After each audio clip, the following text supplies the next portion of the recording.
Thank you for joining in for the Genomic Variant Analysis and Clinical Interpretation course, an online course which would span 16 weeks, which would provide a hands-on exposure to analysis and interpretation of genomic variants. I'm Dr. Vinod Scaria, and with my colleague Dr. GVACI, scientist at the CSI Institute of Genomics and Integrative Biology. It's my pleasure to invite you all to this course. We're very happy to note that there are over 1,500 applicants who have registered for this course in 2022. And this is our second edition of the course. And we have representation from over 40 countries, making it a truly international course in genomic variant analysis and clinical interpretation.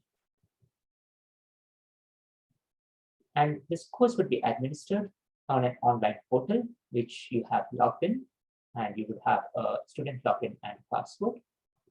And your entire activities in terms of the hands-on exposure, the quiz, and the sessions would all be administered on this online portal.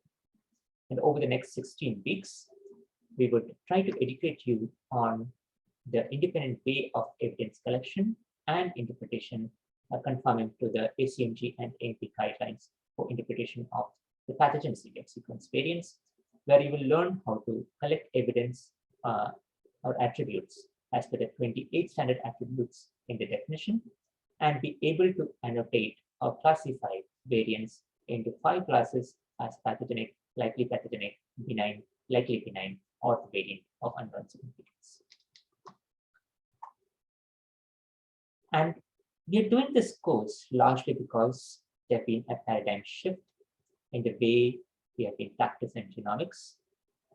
The traditional way we have been practicing genomics is a phenotype and clinical interpretation dependent way, where a patient comes to the clinic with a particular set of phenotypes, whether a history, signs and symptoms, and diagnostic evaluation is performed by the clinician. And based on the genomic variants which come from the genetic test, a genetic variant which matches a particular phenotype is taken up for further evaluation of the pathogenicity. And as we move to a new decade of genomics, we have far more large number of genomes that are sequenced as part of population scale initiatives.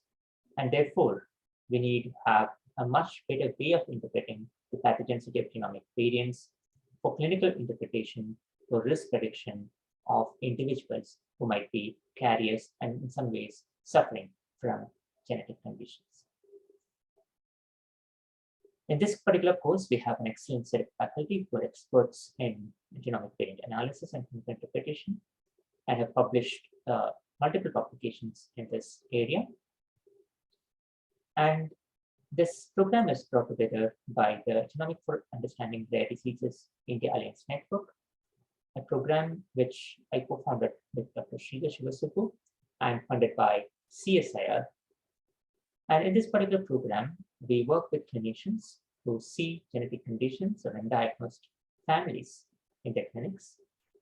We take them up through a standardized process of genomic analysis, clinical interpretation, and with an idea that we could return the results back to the clinician for action.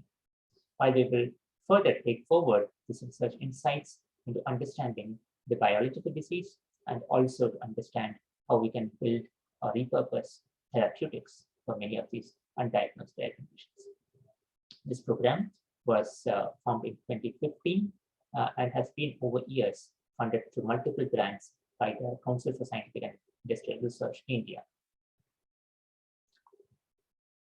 And over these years, through multiple different programs, we have been trying to create an ecosystem for clinical and public health genomics in India, and also today across the country and across the world, through clinical and patient education, through provision of genetic diagnosis, working closely with the industry, and also engaging in research and development, and of course, through public health and epidemiology, working closely with clinicians, researchers, and partners across the country and across the globe.